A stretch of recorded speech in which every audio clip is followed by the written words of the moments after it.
Dando sequência ao livro Missionários da Luz, no capítulo 3, André Luiz escreveu: dirigindo-se de maneira especial para os circunstantes, o instrutor recomendou: observemos. O livro Missionários da Luz, os livros de André Luiz, eles são um ensinamento fundamentado pelo olhar dos Espíritos. Porque nós temos o estudo da mediunidade fundamentado no olhar dos dirigentes e dos experimentadores do plano físico, onde muitas vezes o próprio Allan Kardec tirou conclusões baseadas nas informações trazidas pelos Espíritos e nas conclusões que ele pôde observar. No caso aqui, as observações eram feitas pelos Espíritos, trazidas pelo Chico Xavier, dentro de uma visão estritamente espiritual. Nós estamos vendo então os dois lados da moeda: a interpretação feita pela experiência e a interpretação feita pelo olhar dos Espíritos com base nessas experiências. Então, observemos. Postara-se ao lado de um rapaz que esperava de lábios em punho, mergulhado em profundo silêncio. A concentração é um dos requisitos que nós precisamos no desenvolvimento mediúnico. Aquilo que nós vamos fazer. E precisamos, antes de querer desenvolver uma mediunidade, saber que tipo de mediunidade vai surgir para nós. Não é porque eu coloco um lápis a punho que eu quero que os Espíritos escrevam através de mim. Mas eu posso sentar e sentir uma necessidade de movimentação dos braços. Ela é para escrita? Eu vou testar. Eu posso sentar e começar a perceber mensagens mentais intuitivas que eu posso usar em forma de quê? De escrita. O melhor seria nós observarmos o efeito do processo mediúnico em nós, para nós credenciarmos que tipo de mediunidade eu vou desenvolver. E não pedir para os Espíritos: eu vou concentrar nos meus olhos aqui, eu quero ter evidência. Não é uma escolha própria. É um despertar vibratório a partir daquilo que eu vou apresentar. Mas o companheiro estava com o lápis em punhos, pode ser decorrente de uma sensação de escrever ou que ele quer escrever.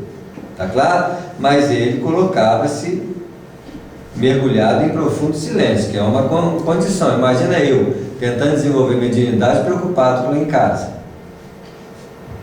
O que vai sair? Preocupações, Não ia sair nada diferente do que preocupações. Ofereceu-me Alexandre o seu vigoroso auxílio magnético e contemplei-o com atenção. Então, o Alexandre colocou a mão na destra, provavelmente do André Luiz, e o André Luiz ampliou a sua capacidade de quê? De visão. Ele observou o companheiro passou a ter uma outra dimensão, uma outra realidade com o André Luiz.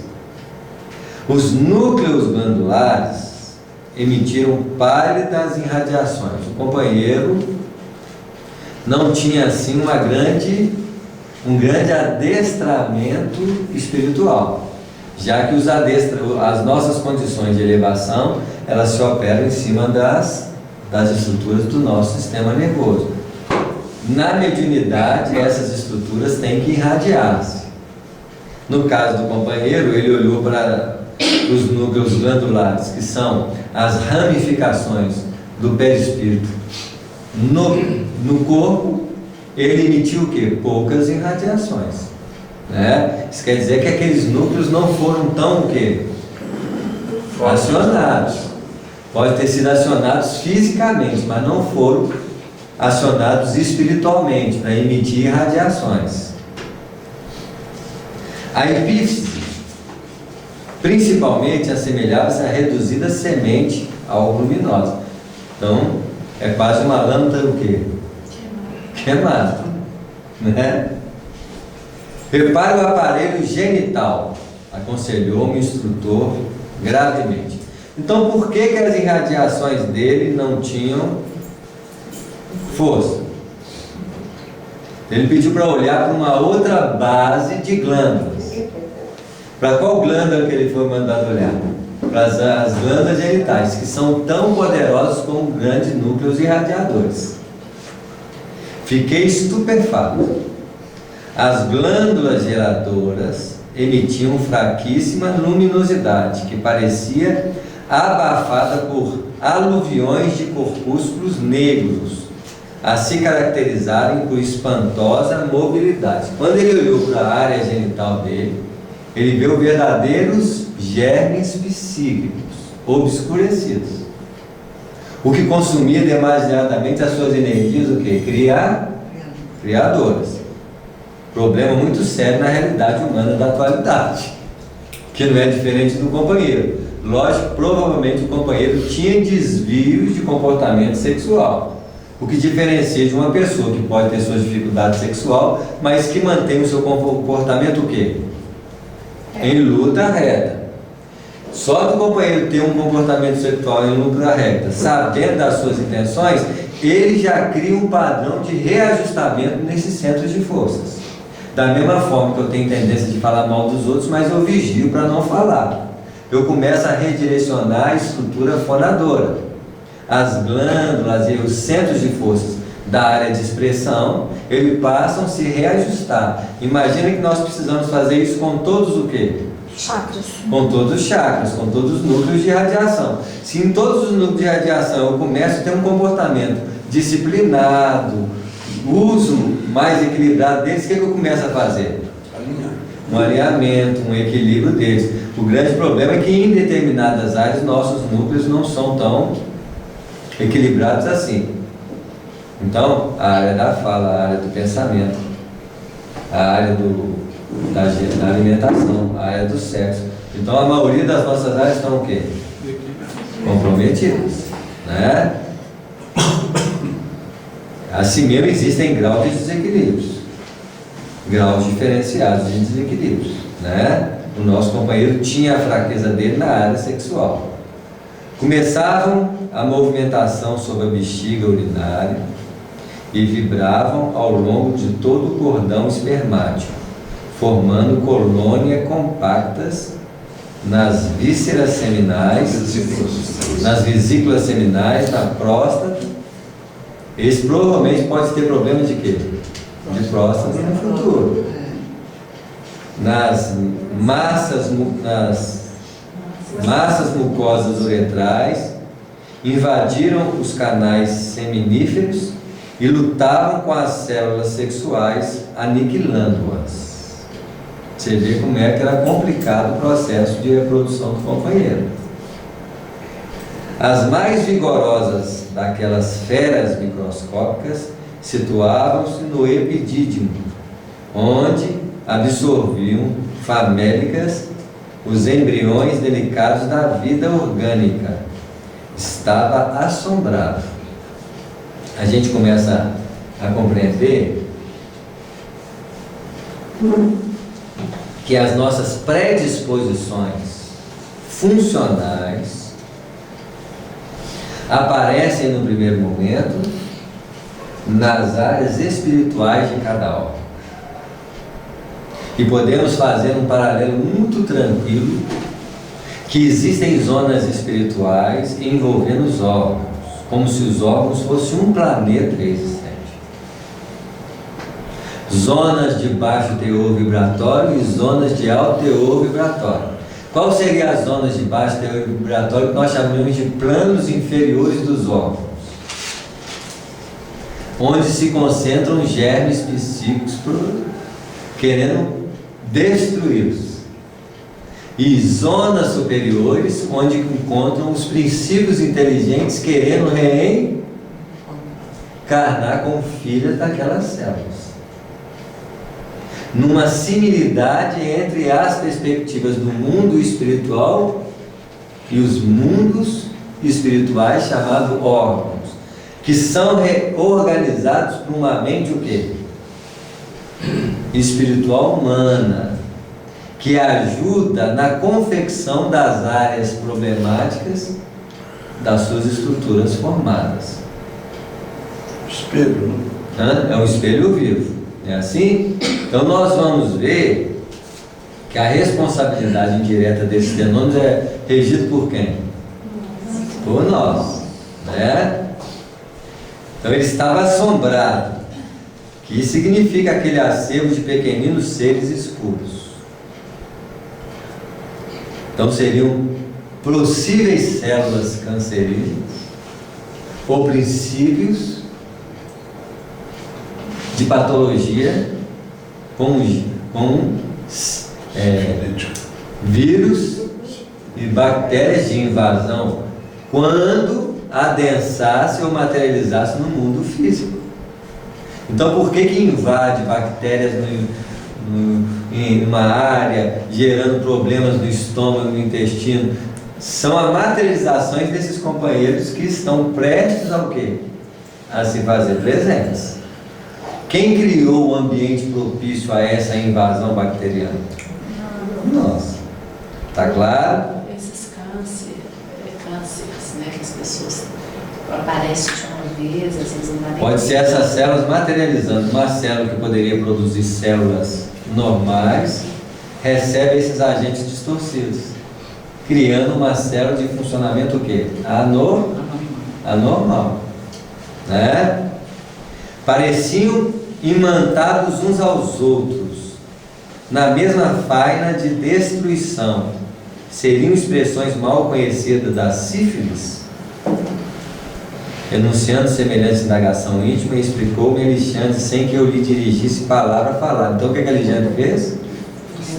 Telepatia. Né? Não, André, não temos sob os nossos olhos o espiroqueta de Chaldin, nem qualquer nova forma suscetível de análise material por bacteriologistas. Primeiro porque eles estão no mundo o quê? Espiritual. Humanos são bacilos psíquicos na tortura sexual, produzidos pela sede febril de prazeres inferiores. Então veja bem, quem aperfeiçoa as doenças sexuais? Então, se antes nós falávamos de sífilis e de outras doenças, hoje nós falamos de quê? De AIDS. Então, qual foi o processo de aperfeiçoamento e quem o produziu? O próprio ser, a própria mente, que cada vez mais ganha poderes superiores. Mas para destruir? Isso mesmo, porque a direção desse poder é que vai determinar se é boa ou ruim. Se eu começo a pensar com mais profundidade, uma hora eu posso colocar essa profundidade de pensamento numa direção o quê? Inferior, criando um poder de baixo escalão de destruição. Ou eu posso invertê-la numa direção o quê? Superior. Né? O dicionário médico do mundo não os conhece ainda. Acrescenta.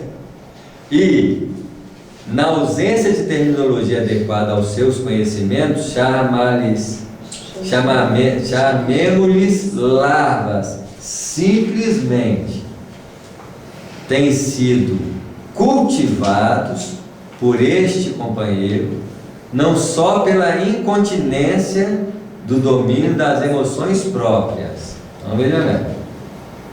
O que sustenta a formação dessas larvas? A desarmonia emocional.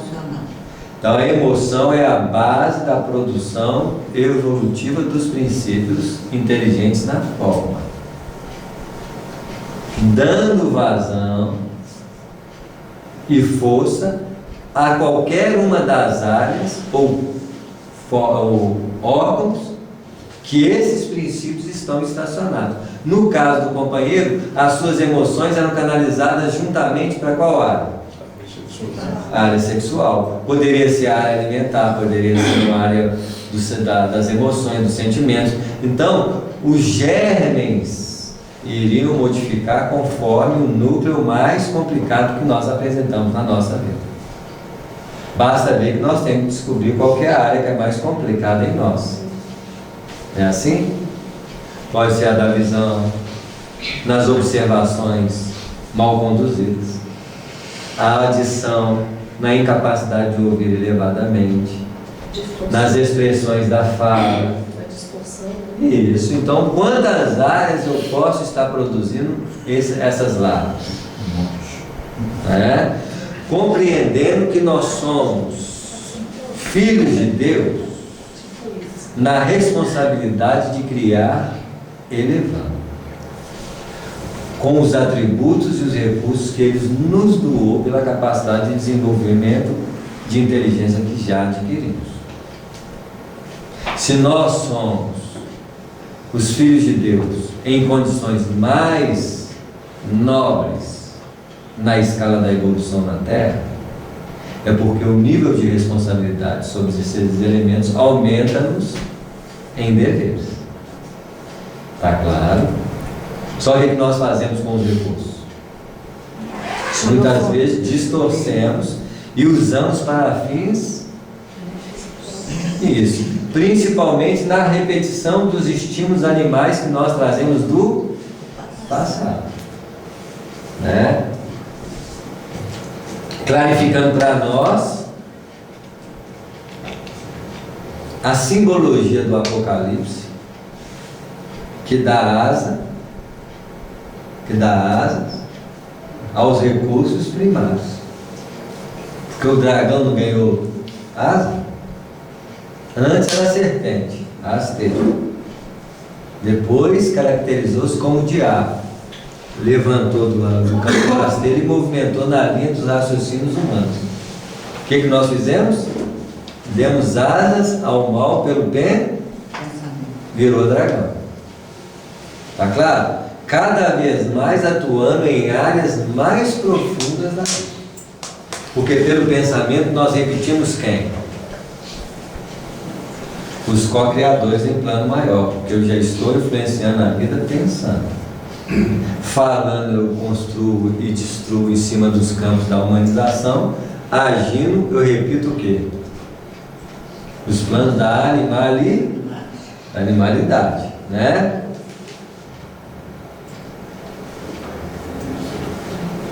Das emoções próprias, através de experiências sexuais variadas, senão também pelo contato com entidades grosseiras, que se afinam com as predileções dele, entidades que o visitam com frequência, à maneira de imperceptíveis vampiros. Então veja bem, além dos princípios que nós temos, não é assim? Eu sintonizo com entidades que têm o mesmo que? Padrão de busca de anseios. Porque os vampiros, eles existem, por isso está cheio de filme de vampiro na Terra, né? Em decorrência do próprio vício que eles tinham na própria Terra, que ao morrer não abriram mão do quê? Como se nós tivéssemos o vício e falasse, depois da morte eu resolvo ele. Vai resolver. É assim? Muitas vezes eu vou perpetuar, né? O pobrezinho ainda, no caso dele, em decorrência dos contatos sexuais múltiplos e pela postura que ele tinha perante quem? A própria esposa, criando para ele uma distonia vibratória de desarmonia e uma abertura a ser explorada pelos planos inferiores, né? O pobrezinho ainda não pode compreender que o corpo físico é apenas leve sombra do corpo perispiritual. não se capacitou de que a prudência em matéria de sexo é equilíbrio da vida. E recebendo as nossas advertências sobre a temperança, acredita ouvir remotas lições de aspecto dogmático, exclusivo no exame da fé religiosa. Então a temperança com o sexo, para ele, não é ouvido. Ele pensa na temperança em relação ao mundo espiritual, que está ótimo. Não é assim? É igualzinho nós nos aspectos que nós ainda não compreendemos nas nossas dificuldades, né? A pretexto de aceitar o império da razão pura na esfera da lógica, admite que sexo não tem nada a ver com espiritualidade. Então veja bem, por que a glândula dele emitia luz fraca? Porque os polos energéticos do ser equilibram-se, influenciam-se. O chakra genésico, distonizado em perturbação, impedia o chakra superior a uma iluminação maior, numa conjugação de forças e de equilíbrios no ser, né? Como se esta não fosse a existência em si. Esquece que tudo é espírito, manifestação divina e energia eterna. Então o espírito, ele está localizado num todo que se equilibra nas fontes de manifestação, e que um conjunto equilibra-se no outro. Não é assim? O erro de nosso amigo é o de todos os religiosos que supõem a alma absolutamente separada do corpo, quando todas as manifestações psicofísicas se derivam de influenciação espiritual. Então não existe manifestação física sem uma ação espiritual em sua matriz. Todos os problemas que relacionam a nossa vida estão relacionados sob uma matriz espiritual como base. Os núcleos perispirituais estão estritamente ligados aos núcleos físicos. E uma descompensação dos núcleos espirituais vai haver uma descompensação no núcleo quê? Físico em si. Está claro? Novos mundos de pensamento raiavam-me no ser.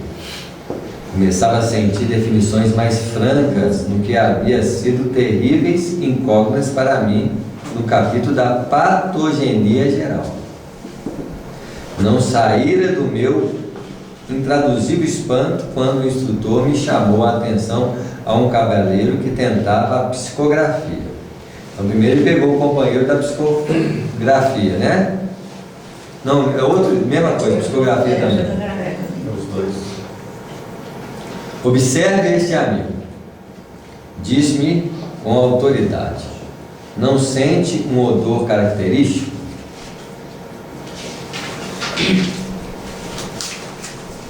Efetivamente, em derredor daquele rosto pálido, assinalava-se a existência de atmosfera menos agradável. Semelhava-se o corpo a um tonel de configuração caprichosa, de cujo interior escapavam certos vapores muito leves, mas incessantes. Via-se-lhe a dificuldade para sustentar o pensamento com relativa calma. Não tive qualquer dúvida. Deriva a ele usar alcoólicos em quantidade irregular. Então o que é um alcoólico em quantidade irregular? Uma bebida constante.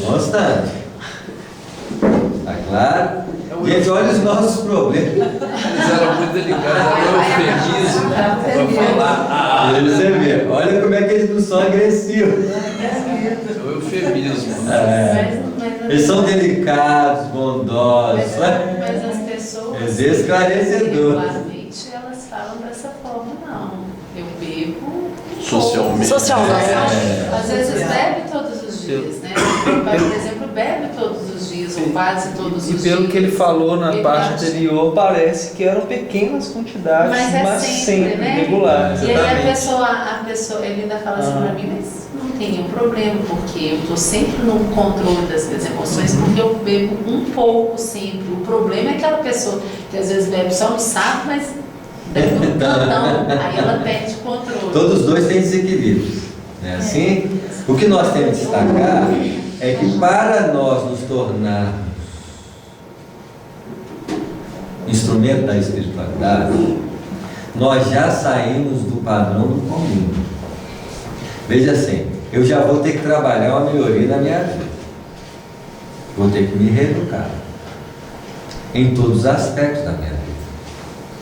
Agora, quando eu me candidato a um trabalho espiritual, eu sou convidado a ter uma postura diferenciada. Do que eles estão falando? No sexo. Vai virar santo? Não. Mas para o trabalho espiritual, no mínimo, eu tenho que ter respeito sexual na monogamia, que é o que ele está falando. Eu tenho que ter equilíbrio na alimentação e na bebida, porque a alimentação já vai chegar. Na verdade, tudo que é normal na nossa vida, quando eu adentro nas tarefas espirituais, que já seria um compromisso com Jesus na terra, é o convite dele, eu já tenho que fugir do padrão comum. Eu já tenho que apresentar uma perspectiva diferenciada em todos os aspectos da minha vida. Não me transformando numa expressão sublimada deles, mas diminuindo a influência negativa que todos eles podem causar na minha perspectiva pessoal. Alimentar com equilíbrio, beber com muita sobriedade, se é que eu tenho que beber. Mas eu estou falando que muita gente não consegue largar a bebida de uma forma, né, radical, mas pelo menos beber com muito o quê?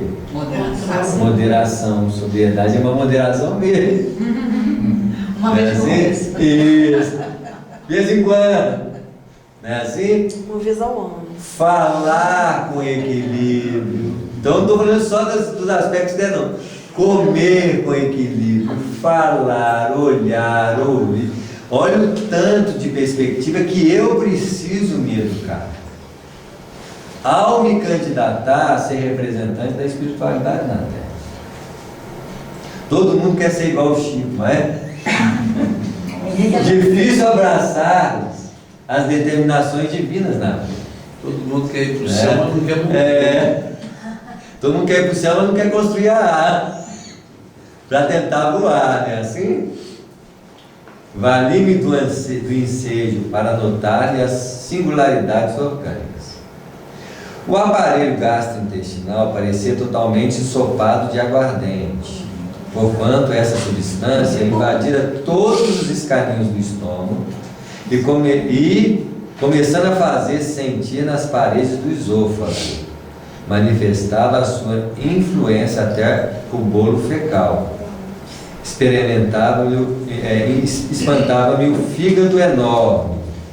Pequeninas figuras horripilantes postavam-se vorazes ao longo da veia porta, lutando desesperadamente com os elementos sanguíneos mais novos.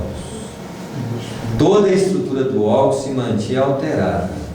Terrível engurgitamento. Os lobos cilíndricos modificados abrigavam células doentes e empobrecidas. O baço apresentava anormalidades estranhas, porque todas as funções orgânicas vão ser afetadas por aquilo que nós, de alguma forma, exercemos uma ação desequilibrada, né? Porque nós estamos influenciando diretamente uma estrutura cheia de vida, uma estrutura com vidas diferentes, porque cada órgão tem funções diferentes, princípios diferentes, né? Mas então parece que essa pessoa bebeu antes de ir para a reunião, né? Isso, bebeu todos os dias, mesmo nos dias da reunião. Então está mais morto do que vivo. Então, Igual a gente também, nós somos uma múmia mesmo. É assim? Por isso que esse filme, Vivos Mortos, é a gente. O zumbi é a gente. Sugando a energia dos outros. Não daquela forma muito agressiva, mas todas as nossas ações em que nós somos vampirizadores das energias alheias, nós nos colocamos na mesma condição. É assim? Não somos diferentes dos companheiros. Nesse caso especificamente, nós estamos tratando da postura mediúnica, de candidatarmos a sermos representantes. Eu quero desenvolver psicografia, quero desenvolver psicofonia, quero desenvolver evidência. Não tem como eu dissociar essas realidades de uma postura educadora. A educação mediúnica começa numa educação da própria vida. Não adianta eu me postar numa educação mediúnica para educar numa sala mediúnica, que seria uma contradição. Uma educação mediúnica começa numa postura diferenciada em todos os aspectos da minha existência. Não adianta eu quiser fazer palestra e continuar falando mal dos outros, falando mentira. Uma vez eu estava fazendo palestra numa evangelização infantil, eu era mais novo, e quando eu estava falando, muito inspirado pelo plano maior, os meninos estavam chorando. Eu olhei aqui e falei assim, gente, olha a responsabilidade de quem fala. Vou ter que modificar a minha fala. Uma das tomadas de decisões que eu tive é parar de mentir. Mesmo aquilo que nós chamamos de mentiras o quê? Brandas, leves, né? Assim, diz que eu não estou. Mentira, sabe? É assim? Para mim ter uma autoridade melhor na qualidade da minha fala e dar instrumentação para os espíritos, eu tenho que fazer o melhor por aquilo que eu faço. Se eu quero ter uma evidência clarificadora, precisamos melhorar a forma de ver. Se eu quero ter uma escrita superior, eu preciso saber o que estou escrevendo para os outros. E assim sucessivamente. Toda a melhora substancial exige de nós um preparo para sermos instrumento com qualidade e autoridade para os espíritos serem usados. O padrão de elevação de nossas qualidades requer um trabalho de aperfeiçoamento dos conteúdos que precisamos desenvolver naquela perspectiva específica do trabalho mediúnico. Está claro? Para que eu possa oferecer um material mais elevado para os espíritos usarem. E olha que eu estou falando aqui apenas de um aspecto inicial de melhoria. Porque se eu deixo de fazer o mal, eu ainda preciso redundar no bem. Eu paro de falar palavrão, eu paro de falar palavras rudes, né? Assim, mas também tem que começar a fazer o quê? Falar com bondade, com carinho. Então, olha só, não adianta só, o padrão de melhoria é apenas um passo em negação ao mal. O segundo passo é a improbabilidade do quê? Do bem. Do bem. Olha o tanto de coisa que nós precisamos fazer na nossa melhoria para ser instrumento da espiritualidade. É assim? Nós que nos candidatamos a ter uma mediunidade generalizada, eu tenho que abrir esse aspecto a todos os aspectos da nossa vida. Logicamente que se eu trabalho especificamente numa área dentro da doutrina espírita, por exemplo, eu falo, eu tenho que estar muito atento à minha fala. E quantas vezes uma invigilância na fala, um comentário descaridoso, já são princípios de desarmonia no quê? Talvez a espiritualidade está sempre colocando uma dor de garganta para mim sempre lembrar disso. Porque talvez eu só vou ter o direito de não ter dor de garganta enquanto eu não tiver o quê? Escorregar delas. Porque eu posso ter um padrão de fala mais nova, ter palestra todos os dias, isso me exercita a falar o bem, mas só de você chegar na cozinha da casa e já falar alguma coisa, já representa o quê? O companheiro tem que prestar atenção no que fala, se ele quer ser um instrumento contínuo do bem. A doença é uma oportunidade, né? Porque, por exemplo, uma dor de garganta, você está te chamando para repensar.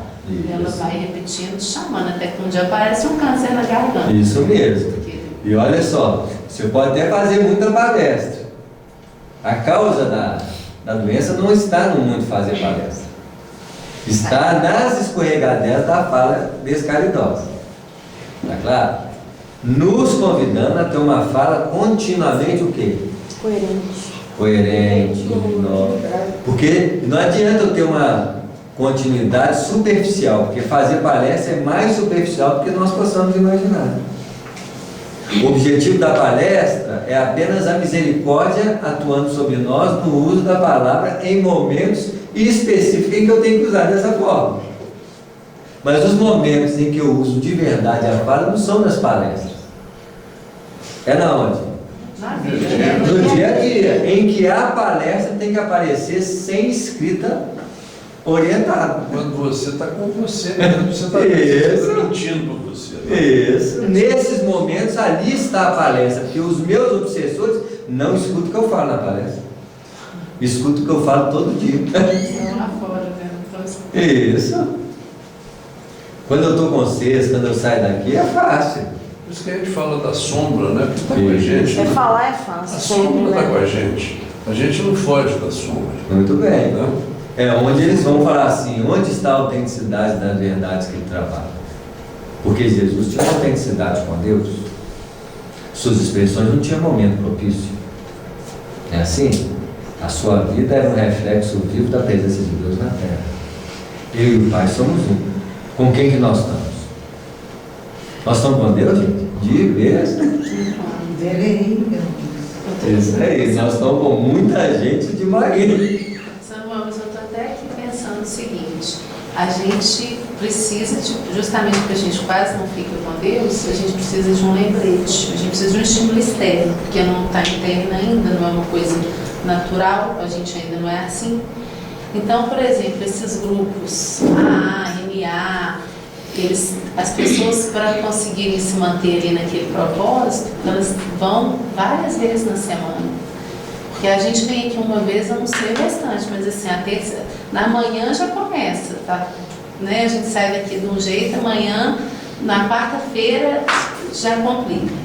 Então eu fico pensando assim, às vezes a gente também podia criar um grupo, sabe? Assim, estilo. Mas é verdade, porque nesses grupos as pessoas falam, né, das dificuldades delas, e uma dá força, é mais ou menos o que a gente faz aqui.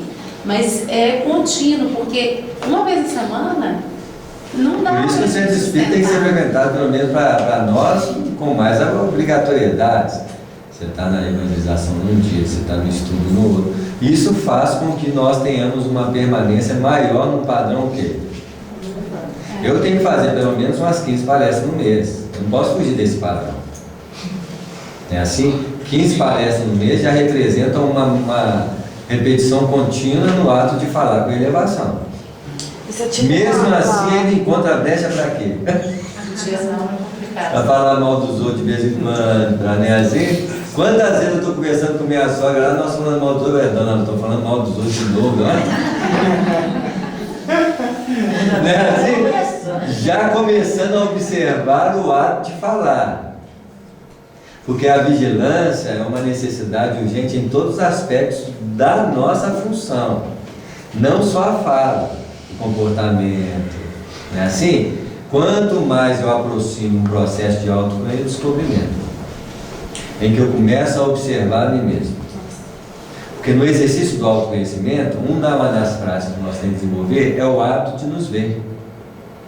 Que é o exercício de observar-se. Mas eu tenho que fazer um exercício contínuo de auto-observação, para me aprender a olhar para quem? Porque em quase todas as circunstâncias da vida, nós somos craques para ver quem? O outro. Isso. Eu olho o que o outro fala, eu olho como é que o outro está vestindo, como é que o outro está andando, mas eu não tenho o hábito de olhar. Então, um dos princípios do autoconhecimento é você organizar um exercício em que você aprenda a olhar para você.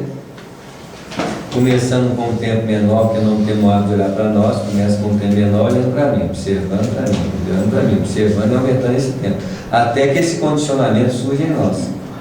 Para quando as coisas acontecerem, você tem que desviar o olhar para quem? para nós mesmos. Por isso que o hábito desse exercício é muito importante ser feito. Não é assim? Os alcoólicos, esclareceu Alexandre com grave entonação, aniquilam-no vagarosamente. Então, um detalhe que ele já deixou de passar ali anteriormente, que o álcool perde, a droga e o álcool faz com que o ser perca o domínio mental. Basta ver que você acha que está dominando, você vai dirigir alcoolizado, você acha que você tem o domínio das coisas, mas você tem dentro de você o seu modo de achar. Porque na hora que você vai frear, não existe, o espírito não está tão próximo do corpo assim, não. Ele vai freia. No processo natural, você freia. Aí, só que você bebeu, então há um espaçamento nesse processo. Só que você acha que não teve espaçamento. Então, freia, ele tem que passar para esse período aqui, elastizado. Você fala freia, você acha que está freando no tempo certo, só que você está freando o quê? Errado, porque ele perdeu o domínio sobre o corpo. Porque a droga e o álcool faz um distanciamento entre o perispírito e o corpo.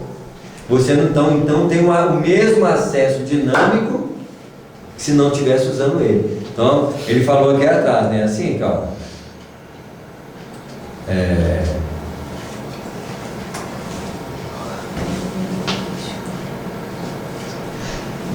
Via-se a dificuldade para sustentar o pensamento com relativa calma. Se eu bebo, eu não tenho domínio nem pelos próprios o quê?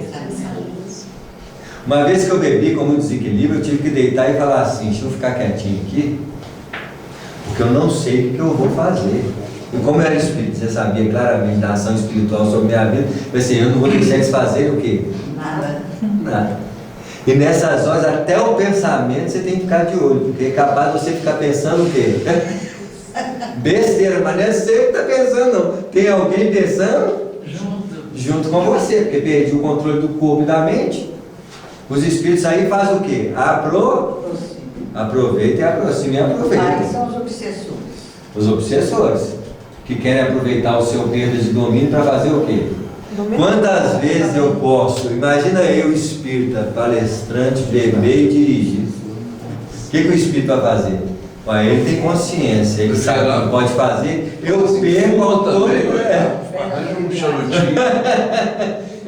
Eles falam assim, ele tem pior condição, porque agora eu posso fazer, então eu tenho um acidente. Porque o outro não conhece, mas ele o quê? Conhece. Ele se sofrerá com muito mais facilidade, a minha impressão. Porque perdeu maior autoridade pelo nível de consciência que ele tem. Por isso que em muita data, muito será cobrado. É lógico, porque a responsabilidade torna-se maior. Porque eu sei com consciência clara que eu não podia estar fazendo. Né? Os alcoólicos, esclareceu Alexandre com grave entonação, aniquilam-no vagarosamente. Você está examinando as anormalidades menores. Olha só, o que o André Luiz viu era o menor. Já está nesse estado. Este companheiro permanece completamente desviado dos seus centros de equilíbrio vital. Então, o álcool faz com que ele perca o vínculo de 100%. Olha só, a gente não fica só tonto fisicamente. Fica tonto de centro de força. Olha os detalhes. Todo o sistema endócrino foi atingido pela atuação tóxica. Inutilmente trabalha a medula para melhorar os valores de circulação. Não tem controle sobre as defesas orgânicas. Olha como é que vai começando. Gente, essas obras de André Luiz, a doutrina espírita não fala nada que nós devemos ou não devemos fazer. A doutrina espírita nos esclarece. A escolha de quem? É nossa. Mas coloca as coisas muito claras. Em vão esforçam-se os centros genitais para ordenar as funções que lhes são peculiares. Um dos grandes problemas do álcool é a disfunção sexual, que é o preço que muitos alcoólatras pagam.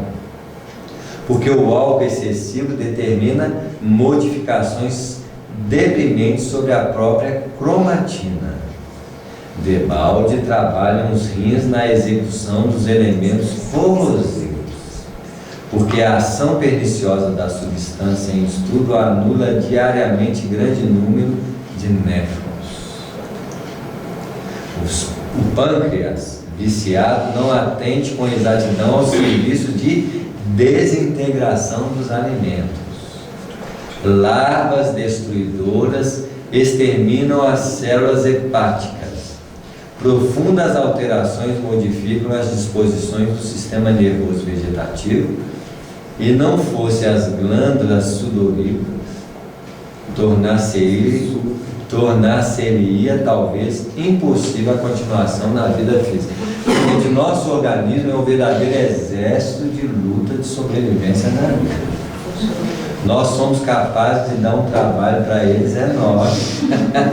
Já lutam com a natureza comum. Agora nós chegamos assim, toma mais inimigo. Né? Não conseguia dissimular minha admiração.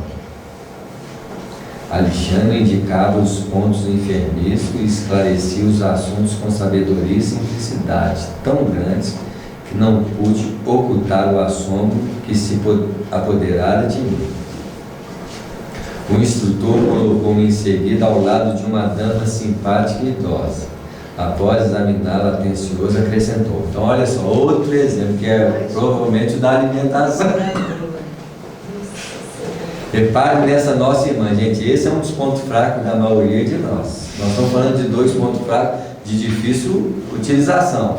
Agora, que pode ser junto com esse, um a mais. Agora nós estamos falando quase um que é o quê? Geral. Geral, olha só. É candidato ao desenvolvimento da mediunidade de incorporação, indiferente de ser qual mediunidade que fosse. Fraquíssima luz emanava da sua organização mental. Gente, para vocês verem, a luz mental está correlacionada com os outros centros de força. Se eu quero uma expansão melhor da realidade espiritual mental, eu preciso ter equilíbrio dos centros de forças inferiores. Porque não importa qual deles que vai influenciar mais diretamente, mas todos eles vão ter uma influência indireta. Nós falamos do sexo e do álcool, que afeta os centros inferiores. Porque ele não chegou a falar ainda dos níveis superiores. Ele está falando de que os níveis inferiores desequilibrados afetam na produção de energia mental superior. Fraquíssima luz emanava da sua organização mental. E desde o primeiro instante notava-lhe deformações físicas. O estômago dilatara-lhe horrivelmente e os intestinos pareciam sofrer estranhas alterações. O fígado, consideravelmente aumentado, demonstrava indefinível agitação. Desde o duodeno ao sigmoide, notavam-se anomalias de vulto. Guardava a ideia de presenciar não o trabalho de um aparelho digestivo usual, e sim um vasto alambique cheio de pastas de carne e caldos gordurosos, cheirando a vinagre e condimentação ativa. Gente, é a nossa cara, né? Vai fazer palestra com o Pururucão. Pra você ver.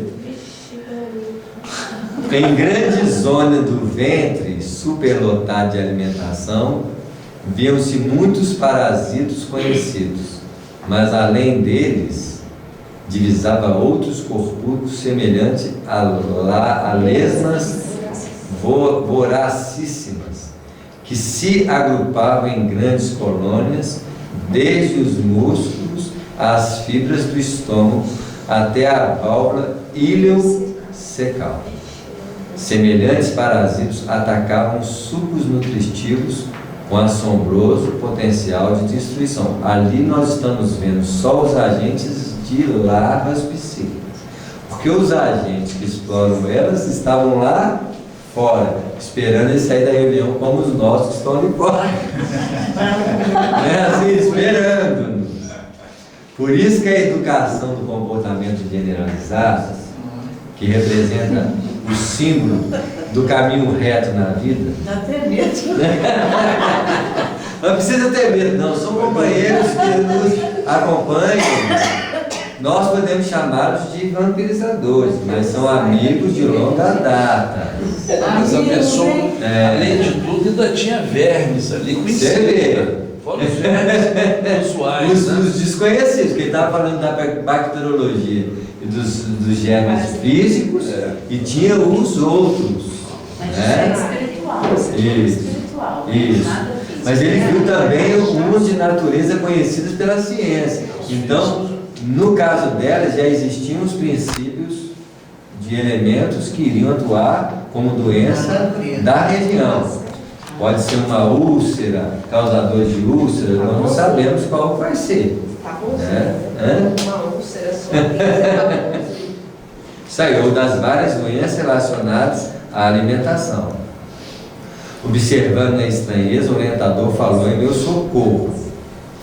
Temos aqui uma pobre amiga desviada nos excessos de alimentação. Todas as suas glândulas e centros nervosos trabalham para atender às exigências do sistema digestivo. Você vê, as glândulas que teriam que atender perspectivas espirituais estavam atendendo o quê? Num companheiro, o sistema genético, no outro, a perspectiva alcoólica, no outro, o sistema de alimentação.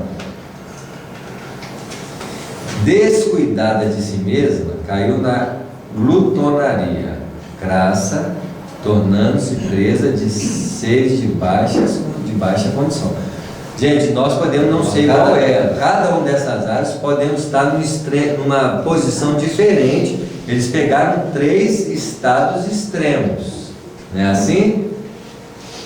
E porque me conservasse em silêncio, incapacidade de argumentar, ante ensinamentos tão novos, o instrutor considerou, até porque o André Luiz era desse caso que tinha todos esses casos na sua própria existência passada, né?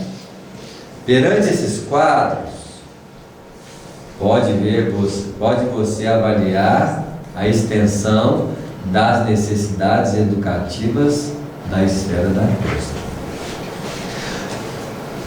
Porque se nós estamos falando de uma educação formal, que é a dissimulação de conteúdo espiritual pelo conhecimento, o princípio da educação fundamental está na aplicação desses princípios de conhecimento na nossa própria vida. Porque eu não tenho que virar um santo, mas eu tenho que educar todas as áreas em que eu sou chamado a atuar. É assim? Se a alimentação em desequilíbrio, que é uma das características nossas da vida, uma exigência educadora, eu preciso pelo menos começar uma linha de educação da alimentação. Hoje talvez não tenha um desequilíbrio alimentar todos os dias. Hoje talvez nós desequilibramos tomando uma festa. Não é assim? Então hoje você fala assim, eu vou desequilibrar, meus obsessores vão aproveitar somente alguns dias da semana. E vou tentar manter um padrão de educação, né? Segunda a sexta. Isso, para mim já começar uma reeducação, porque nós não estamos chamando um extremo, não. Até chegar em reencarnações em que todas as nossas linhas são fundamentadas na educação. Nós podemos exigir de nós uma postura plena de educação? Não. Mas eu não posso educar em todas as áreas, alimentar com mais equilíbrio, falar com harmonia, olhar com superioridade. Eu posso começar a alimentar minhas áreas, na qual eu sou subordinado, porque os recursos divinos são múltiplos. É assim? É uma multiplicidade de capacidade criadora que nós temos e que até então nós não sabíamos que tinha esse potencial criador tão diversificado. É assim? É interessante de ver, a gente vê sempre a dor como uma coisa ruim, negativa, né? E a gente esquece de ver que ela é um sinal de advertência, de assim, ó, tem uma coisa errada, você tem que ter uma atitude. Às vezes, se você ouvir ela da primeira vez, você se pouparia muito sofrimento, né? Mas você vai até um ponto em que o incômodo é tão grande que E aí você é obrigado a tomar uma decisão, tomar uma atitude. Você vê, nós vamos envelhecendo, isso tudo já vai perdendo. Imagina, eu estou caminhando com uma funcionalidade cada vez mais o quê? Restrita. Agora imagina se eu abuso de determinadas áreas. Então, além do processo natural de desgaste, eu ainda abuso em determinadas áreas, isso vai se tornar o quê? Doença. Eu não posso reclamar no futuro de determinadas expressões de doença se eu tenho consciência que eu não soube usar. Agora, em nossas vidas, eu não vou ficar preso ao passado. Se eu quero educar, a primeira coisa que eu tenho que aprender é que eu não vou me apegar ao que eu fiz. Eu tenho que sempre fundamentar a minha estrutura educadora para o momento presente, tentando redirecionar minha vida a qualquer circunstância no momento do agora. Ah, eu fiz isso no passado, já fiz, minha filha, eu quero saber como que eu vou fazer agora. Esse é um dos grandes desafios nossos.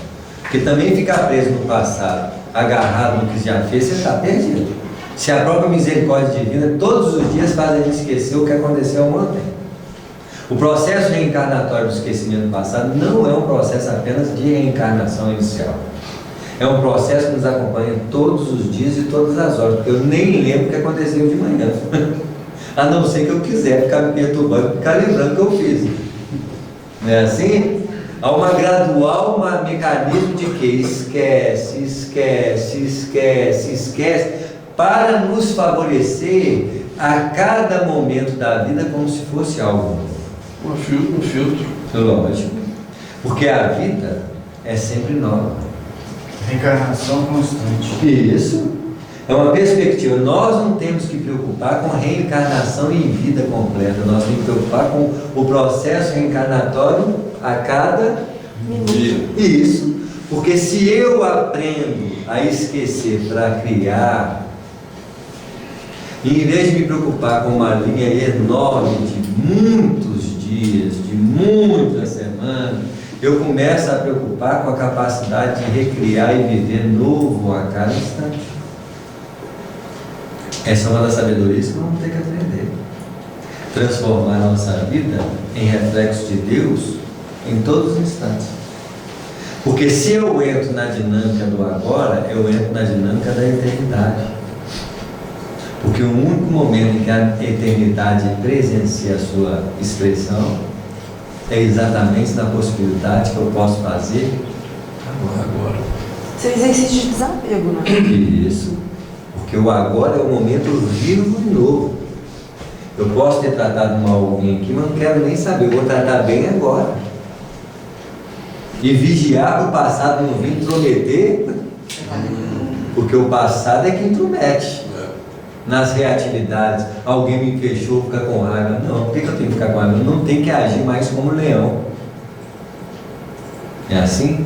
Eu tenho que agir com a capacidade de compreender que as pessoas, os desequilíbrios dos outros não tem nada a ver com quem? Comigo. Todo mundo tem direito de ter a postura que quiser. Agora, se esse direito me afeta e eu abraço a resposta junto a eles, eu estou complicando a minha própria. Isso. É assim?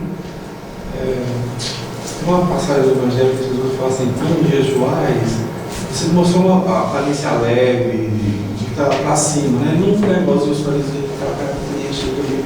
Acho que nesse sentido também tem isso. Quando você, por exemplo, estiver fazendo equilíbrio na alimentação, no sexo, em qualquer outra área, lógico que você, se você está fazendo um esforço, é porque você ainda não entendeu a importância e a alegria que isso é. Então, essa tem que ser uma atitude positiva. É porque muitos de nós. Pesar, né? Não, eu estou equilibrado, mas estou contrariado. Tem espírito que para de comer carne e fica lá. Eu sou coitado de mim. Parei de comer carne. Mas isso não é equilíbrio. Não, não é equilíbrio. Estou equilibrado, mas estou em sacrifício, então não está na mesma. É isso. Porque a renúncia tão anunciada na mensagem espiritual, ela não tem nenhuma perspectiva de sofrimento. ela tem a perspectiva real do que ela faz em benefício da vida. Porque toda renúncia que fica assim, eu sofri demais para fazer isso, então não é renúncia, é cobrança. Porque já está cobrando pelo que fez. Não é assim? Por isso, quando Jesus desceu na terra, em nenhum momento houve sacrifício de sua parte. Porque o sacrifício é o olho de quem faz, sabendo que está sofrendo com aquilo. Ele fez por amor. Quem faz por amor não valoriza a menos-valia. Sempre observa o padrão elevado e felicitador da circunstância feita. Então nós temos que ter uma capacidade enorme de compreender que renúncia não tem sofrimento. Para nós, renúncia tem que sofrer bastante. Renunciei.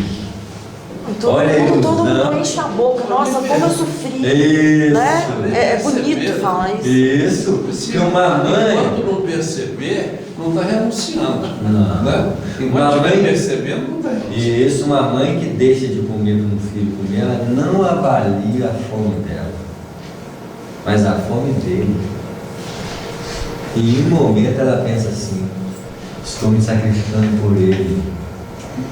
Né? Assim, ele só olha o sofrimento dele e é capaz de abrir mão de si mesmo para falar assim: estou diminuindo o sofrimento dele, para ele ser o quê? Melhor feliz. Melhor feliz. Tá vendo? Nós não. Meu filho, eu te dei tanto na vida que você vai fazer isso, então eu estou o quê? Chantageando. Isso. Quantos de nós fazemos isso? Não fizemos, ainda fiz tudo por amor. Não, meu filho, você fez para cobrar. É assim? Mas, ô Samuel, então, me ajuda aí. Como é que nós vamos fazer nossas orações, assim, por exemplo? Pedir não pode pedir,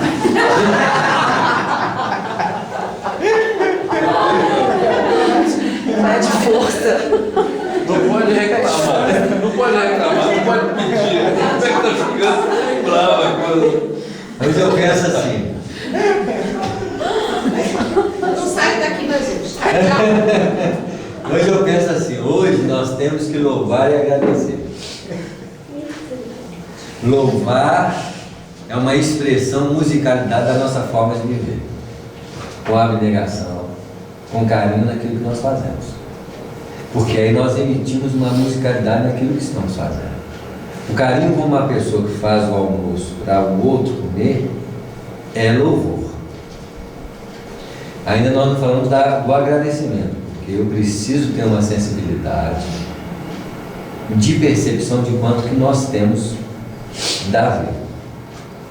Em todos os aspectos. Por isso que é uma amplitude. Porque eu não lembro quando eu estou comendo alguma coisa a benesse do prazer que aquilo está me causando. Não só o prazer do paladar, mas também o benefício que aquilo está causando na sustentação do meu ser. Porque falta-nos nesse momento uma sensibilidade. Porque alguma coisa está falando que nós estamos focados e centrados em algum lugar diferenciado do que é a sensibilidade. Porque se eu fosse sensível na totalidade, o tempo todo eu estaria o quê? Agradecendo. Eu estaria em comunhão com Deus. Estado de louvor. Isso. Numa comunhão contínua. Não teria espaços para me pensar em Deus, porque nós só louvamos e agradecemos Deus pensando e não sentindo. No dia que eu tiver uma sensibilidade muito grande, porque eu estou sentado numa cadeira que me acolhe o corpo para poder fazer palestra, estamos debaixo de um ar que nos garante uma sensação de quê? Conforto. De conforto numa sala. Poderia estar quente, poderia, não é assim? Gente, olha o tanto de coisas que eu não consigo sentir. Quanto mais eu aprofundar numa sensibilidade interior, maior é a possibilidade de eu criar uma oração viva. Porque primeiro, como que eu vou pedir se eu já tenho tanto? Por isso que é difícil nós pedirmos. Mesmo assim, insistimos de vez em quando em pedir. Não é assim? Mas é errado pedir força pra... Não é errado nada. Em relação para Deus não tem nada errado. Nós, Eu acho É que- eu acho que é a gente que de alguma precisa de forma- muita força e discernimento. isso, porque na verdade, onde está a doação da força do ser? Não sei. Quando eu falo que eu estou pedindo força, isso mesmo, porque Deus já nos deu a força, eu é que duvido dela. Ou seja, eu não preciso pedir. Não, porque quando eu duvido da minha força, eu acredito que as coisas são maiores do que eu. Mas o que é maior do que o Espírito na Terra? Os fatores superficiais da vida? Nem a morte é capaz de submeter a força espiritual. Porque no dia que nós morremos, nós vamos ver que ele não conseguiu destruir o ser. Está claro? O que nos falta é uma capacidade de enfrentar as coisas com o seu devido valor. Porque na maioria das vezes em que as coisas se tornam maior, é nós que as colocamos. Se é um objeto amado, você que se distancia dele. Isso mesmo. Você não respeita demais ou de menos. Né? O único elemento nisso tudo que é capaz de nos mostrar nossas dificuldades maiores é a dor. Porque uma dor é um chamamento muito forte de contraposição ao bem-estar. Fora esse, gente, não tem circunstância nenhuma que pode afetar o espírito. Todas as vezes que nós nos deixamos abalar, principalmente emocionalmente, é porque nós estamos dando vazão à distorção da realidade. Porque em qualquer circunstância, o espírito sempre prepondera-se sobre os acontecimentos da vida. É uma falta de capacidade de compreender que o nosso espírito está se abatendo diante das lutas. Porque não tem nenhuma luta na Terra que seria capaz de superar o espírito. Não é assim? Só uma coisa que isso aparece, sempre que eu tenho dúvida numa situação dessa, que eu faço, eu rezo o Pai Nosso pensando em cada frase. Então, quando chega lá, seja feita a vossa vontade, assim na terra como o céu. Então, assim, a vontade de Deus tem que ser feita acima disso. A gente pede pão, pede tudo, mas é desse processo. E, em último caso, uma coisa importante é sempre pedir a Deus iluminação. Como você falou na frente, você pedir esse esclarecimento, para você entender qual é a importância daquele momento seu. Porque às vezes você pede uma coisa que você acha que é certa, você não conhece todas as circunstâncias. Então você é o Pai Nosso e pede esse esclarecimento. Porque nossos recursos ainda são mentais. Né? Nossos recursos são mentais e lembranças. Tem que pedir, tem que lembrar, tem que fazer isso, tem que fazer aquilo. Porque eu não tenho outro recurso senão para me dar um salto na minha prece, eu preciso de sensibilidade. E para que eu possa ser sensível, eu preciso de esvaziamento interior. Na maioria das vezes nós estamos cheios de quê? De ocupações mentais. Ocupações mentais quer dizer que eu estou ocupando fora da hora. Todas as nossas ocupações, elas deveriam ser materiais. Porque se eu estou ocupando materialmente, eu não estou ocupando o quê? Então, se eu tenho que dirigir, eu estou ocupando a atividade de dirigir. O problema é que nós a dirigimos não só com a ocupação da atividade de dirigir, nós ocupamos também com o quê? Todas as outras Com outras coisas. Uma das coisas que nós temos que aprender é colocar as coisas no seu devido tempo e lugares. Se eu vou trabalhar 8 horas, eu só vou trabalhar 8 horas. Mas tem gente que já começa a trabalhar na hora que levanta, quando não estão trabalhando, quando estão dormindo. Samuel, com relação a isso, quando a gente tem algum problema assim, técnico, um problema profissional, aí isso fica martelando na cabeça da gente. Isso Então, mesmo. o correto seria, eu vou trabalhar, então vou tirar um tempo. 1 hora para pensar sobre isso. Pensar e discutir com quem sabe sobre isso, porque também não adianta eu pensar sem saber. Eu não estudei uma coisa, não sou técnico. Sim, da mas eu coisa. posso estudar aqui sobre isso. Aí isso eu dedico informação. ao estudo. Se eu pego informação, é uma ocupação real. Mas Agora, o que adianta eu ir para casa e ficar pensando numa coisa que eu não estou ocupando realmente? Mas tem situações que a gente, por nós mesmos, a gente consegue achar algumas soluções para determinados problemas. Isso, se eu estudar realmente. Tá claro? Então, uma misericórdia divina tem que ter alguém para Não é assim? Porque coisa técnica é coisa técnica. Eu posso ser chefe de uma repartição que eu tenho uma visão generalizada de tudo, mas eu não tenho a característica funcional de cada coisa. Por isso que cada coisa funciona no seu devido o quê? Lugar, com a valorização de cada pessoa. Uma coisa técnica é mais fácil, o negócio são as coisas. Aí uma desvirtuação das funções emocionais, porque quando eu começo a colocar coisas que eu não posso resolver e que não são técnicas na minha mente, eu estou fugindo da função da mente. E a intuição não depende do que você está sabendo ou não. Se Não. você tem uma intuição, ela vem intuição Isso. purinha ali, independente da informação que você tinha ou não. Isso mesmo. Então, saindo de um padrão de coisas técnicas, vamos falar um relacionamento. O relacionamento acabou. O que minha mente quer? Voltar. sei lá. Voltar. Mas praticamente a coisa está definida? Não. Está definida, se terminou. É claro. Mas eu persisto em quê? Querer voltar. Isso, então eu crio uma fantasia que não é função da mente. Eu estou criando com base numa ilusão. Se eu não estou afeito à realidade do processo. Imagina que terminou, você fala assim, então para mim, para voltar, o que tinha que acontecer? Mudar isso. O outro tem que voltar e falar assim, eu quero voltar.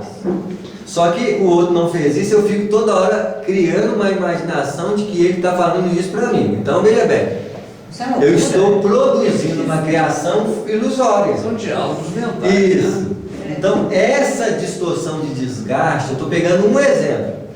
Agora, vocês imaginam o tanto de exemplo que tem. Uma pessoa falou mal de mim, eu fico repetindo aquilo na minha cabeça. Que hora que essa pessoa falou? No horário real. Eu repercuto o horário real em horários o quê?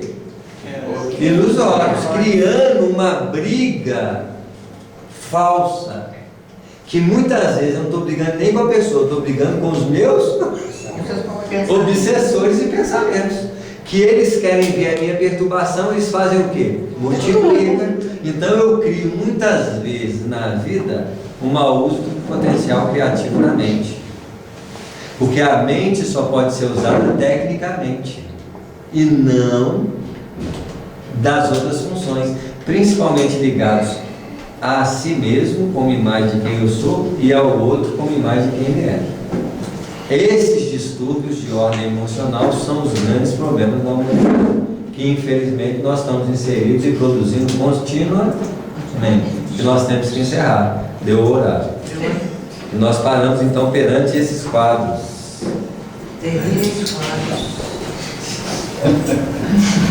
Semana que vem tem mais. Sim. Gente, só